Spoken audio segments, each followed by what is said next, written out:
Jadi berhubungan, sedikit saya ingin titik beratkan masalah sakitnya orang kalau mati. Perlu difahamin dulu di sini. Jadi sakit itu akan dirasakan oleh orang-orang kafir dan fasik.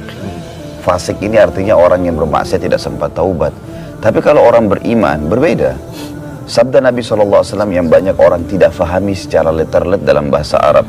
Waktu beliau akan meninggal dunia, beliau mengatakan kepada Aisyah radhiyallahu anha, "Inna lil mauti la sakarat."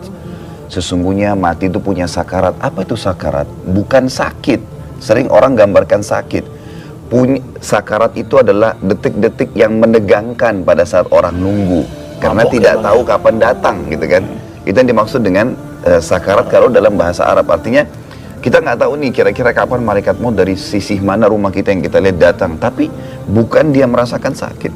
Karena kita lihat misalnya, sabda Nabi SAW yang lain, orang beriman itu, kalau meninggal, dia tidak merasakan keluarnya ruhnya, kecuali seperti gigitan semut. Misal, ada hadis lain juga yang berbunyi, kalau orang beriman meninggal dunia, ruhnya akan keluar lebih mudah daripada air dari mulut kendi.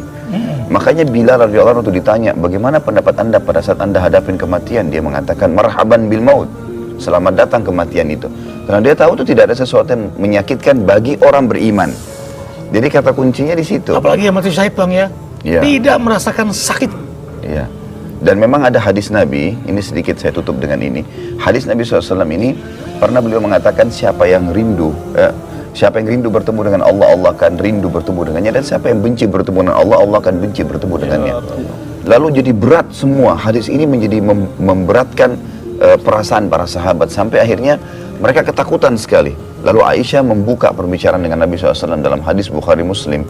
Ya Rasulullah, siapa di antara kami yang tidak takut mati? Siapa di antara kami yang tidak takut mati? Apakah berarti kalau kami takut mati, itu berarti kami benci bertemu dengan Allah? Lalu Nabi SAW memberikan jawaban berita gembira buat kita.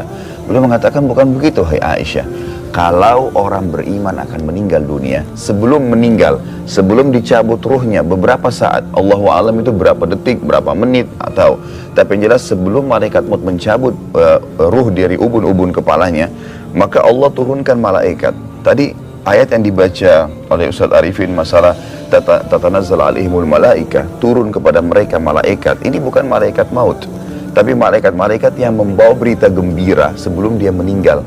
Diperlihatkan semua amal solehnya. Ini sholat kamu yang diterima, ini puasa kamu, ini bakti orang tua, ini semuanya ibadah-ibadah itu diperlihatkan. Maka dia sangat gembira, gitu kan. Pada saat itu malaikat maut datang mencabut ruhnya, sehingga dia tidak peduli lagi dengan masalah ruh keluar. Didahului oleh malaikat busyra. Ya, malaikat itu turun membawa berita gembira. Ini sabda Nabi SAW. Maka dia sangat rindu bertemu dengan Allah karena ingin mendapatkan apa yang Allah janjikan. Maka jadi kecil masalah ruh itu keluar, gitu kan, bagi dia. Maka Allah pun rindu bertemu dengannya. Tapi sebaliknya, kalau orang fasik, muslim tapi banyak maksiat, dan orang kafir, kasuistiknya adalah dia akan diperlihatkan amal-amal buruknya. Ini zina kamu, ini bohong kamu, ini riba kamu, semua diperlihatkan. Dan dia tahu ancamannya apa, hukumannya apa. Maka dia pun ketakutan. Maka dia benci bertemu dengan Allah, Allah juga benci bertemu dengannya. Makanya dia rasakan sakitnya maut itu, karena diikuti dengan ketakutan.